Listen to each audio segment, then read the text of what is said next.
London, known around the world as one of the major global financial hubs, but after Friday's Brexit vote by the United Kingdom to leave the big single market of the EU, could we see that image change? Joining me to discuss how Brexit could change not only brand Great Britain, but it could also see the divisions that have long existed between countries like Scotland, Wales, and even Northern Ireland could be detrimental to the future of the in the part of United Kingdom.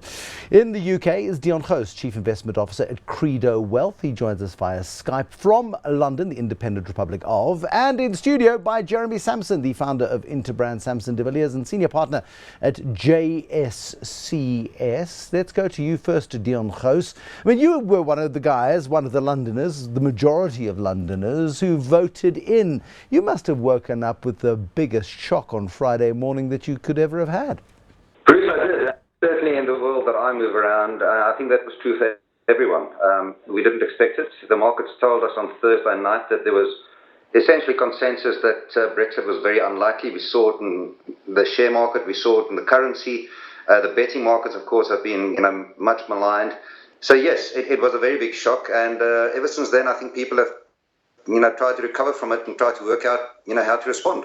I mean, is it symptomatic of the fact that the City of London, the broader London metropolitan area, is so far divorced from the reality of most people who live in the United Kingdom that it's natural that you would have got it wrong, or that the markets would have got it wrong? I guess that's a good summary, and when you put it like that, these things often sound so obvious in hindsight, but I think that is a pretty good summary. And in fact, I think if you read all the reports that have come out since the vote has been done, it's clear that a lot of people voted out, not so much because they wanted to leave the EU, but it was a bit of a protest vote. It was protest against the establishment, against mainstream politicians, and a protest against the financial centre of London. People in other parts of the country feel left behind because of deindustrialisation over the last 20, 30 years, and it became a protest vote for all those kind of reasons. So yes, it's true. London is a bit of a bubble, I guess, and maybe I was guilty of that myopic view myself. But now the exit voters are a little bit like the dogs that have caught the bus. They've got the bus's engine is still running, except now that they've caught it, they're not quite sure what to do with it. I mean, it's leading to the massive uncertainty you alluded to earlier in terms of what's happened in the markets, and of course the pound, 12% weaker against the US dollar since Friday. The Leave voters have caught the bus and now don't know what to do with it. It's best signified by the fact that we've hardly heard of Boris Johnson, since the vote's been announced. This was going to be his big moment. He was leading the campaign. He has no lack of self-confidence, self-belief, and charisma and personality, and yet we've hardly heard from him.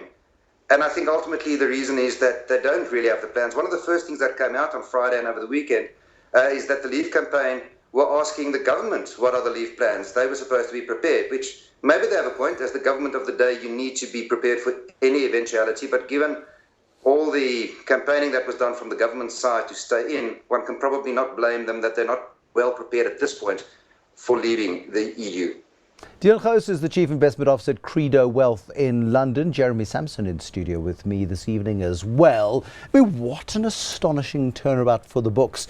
Here you've got the vast majority of people, 52% of people in the United Kingdom, saying this European Union thing, nice try, but 45 years later, we want to go independent. Will it really happen, Jeremy Sampson? You think you know the psyche of the British nation? Well, to start with, Bruce, it's changing all the time. It's so rapidly evolving that one's trying to keep track with it, because there's this vacuum which I think people are trying to fill.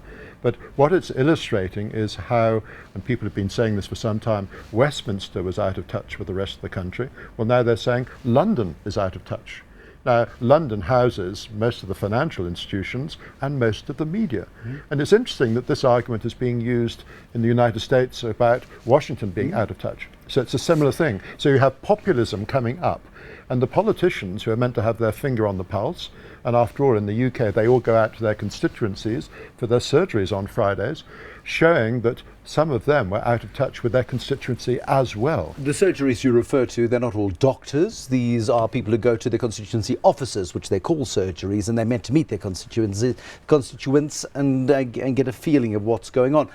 How big a deal is this? I mean, you've got the Europeans who are going to play hardball on this because they've got to be seen to be very firm with the United Kingdom. Pick a side. You're either in or you're out, because they can't have the French and the Greeks and the Norwegians all deciding that they want a cushier deal as well.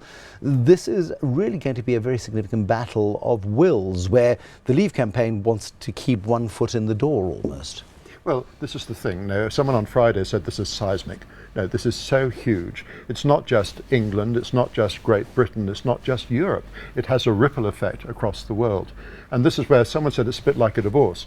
Now, how often are you going to see the kids? Are you going to argue about that? But these things can't be done quickly. And as you say, there's the domino effect into Europe.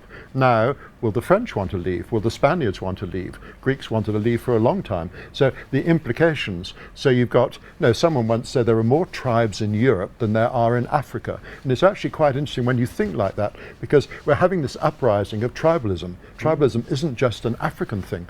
And where will it lead? Well, no one's quite sure. You have, though, something very compelling in front of you, and it's, if you hold it up to the camera, it's the very famous World War II poster of Keep Calm and Carry On. Is that the Leaver's guide to how to survive the European Union? It is totally brilliant. It's got everything in it. You just open it up and page through, and it's an empty book. It's a totally empty book. So you can actually populate it exactly as you want to and decide where to go. That's very kind of you. Yeah, keep calm and carry on. Deon Gouws, I mean, I've been handed an empty book. It's a notebook with just lined pages in it. There is an opportunity here for Britain to rewrite its own history. However, until the politicians actually come out with a strategy, the uncertainty that we're seeing pervading markets, the uncertainty we're seeing tearing apart political parties, both the Labour Party and the Conservative Party of Great Britain, in flux themselves at the moment. Is there any degree of certainty that you could give us out of London today? No, it would be very arrogant for me to give any certainty. I think nobody really knows. The politicians themselves are in flux, as you say. The Conservative Party is leaderless. The Labour Party is effectively leaderless, with a vast majority of MPs yesterday voting in the no confidence debate and essentially rejecting Jeremy Corbyn's leadership, but he's staying on. So the politicians don't know. The business people don't know yet, because the rules need to be rewritten, renegotiated. The famous Article 50 of the Lisbon Treaty needs to be triggered before the 2-year period starts. It looks like we could be months away from that. So to compare it to a divorce is probably a very good analogy, but this is a divorce where husband and wife have an argument and they say, listen, we're going to get divorced, but before we go to the court, before we tell the children, let's just wait a little bit, work a few things out, and then we'll start the clock, and then it'll be 2 years later. So we've got 2 years plus. We've got years of uncertainty lying ahead. And in fact, I think there is a building argument. I'm not suggesting this is the most credible argument or the most likely argument at this point in time, but there is a building argument that perhaps we will not see a Brexit. And I think it's been best summarized by Gideon Rackman in the FT yesterday. And I'm sure a lot of viewers would have read his report. And ultimately, because of the complications, because of the way the politics work in this country, very possibly there'll be a second referendum at some point in time with a clearer mandate about what we're actually voting for, perhaps some sort of renegotiated deal with the EU, and who knows what will happen then. I'm not saying that will happen. All I'm saying, that's a building argument. No, and I've seen the argument too, and Gideon Rackman is very strong on that. But Jeremy Sampson, it's a little bit like you used the divorce analogy, and Deon has used the divorce analogy this evening as well. It's a bit like wanting the divorce but retaining conjugal rights. I mean, that's essentially what Britain wants out of this. Well, it is, and this is where, when people say, oh, you're going to be like a Turkey or an Albania, or getting a little bit better, like a Norway, and Great Britain, and they've been branding it as Great Britain for the last 5 or 6 years, wants it both ways. And the Europeans are saying no, because they know that if they're actually soft on Great Britain, there'll be a lot of other people rising up saying, well, we want that as well. There are some loopholes that can be exploited. And Deon is referring to a big one there that actually maybe we should have another go at this, chaps. A new British Prime Minister could say, look, I'm the new guy. I know, I may have voted in or out. Let's be absolutely certain about this. We've had the real debate now. Let's have another referendum. Would that be seen as weak?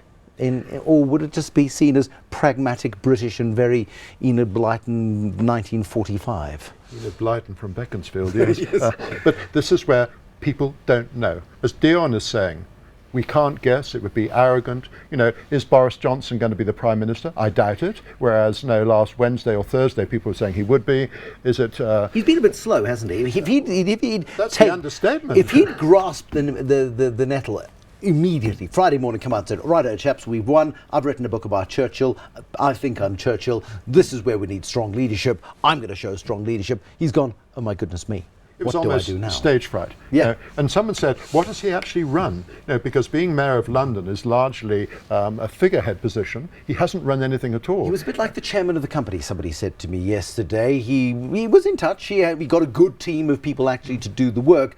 He's a good chairman, not necessarily a chief executive, or in this case, a prime minister. No. And Mr. Gove has disappeared from sight as well. So this is where David Cameron, I think, retreated for a couple of days to let the dust settle, and then he came back into things. George Osborne came back, but both of them are going to be out of the picture within 3 months. So I've never seen such uncertainty, and this is where everyone's saying, how could this happen to us? We didn't see it coming. And it just shows you, no matter how clever you are, you sometimes can't see the future. Absolutely. I mean, there's so many companies, South African companies, Deon Gouws, thought they could see the future.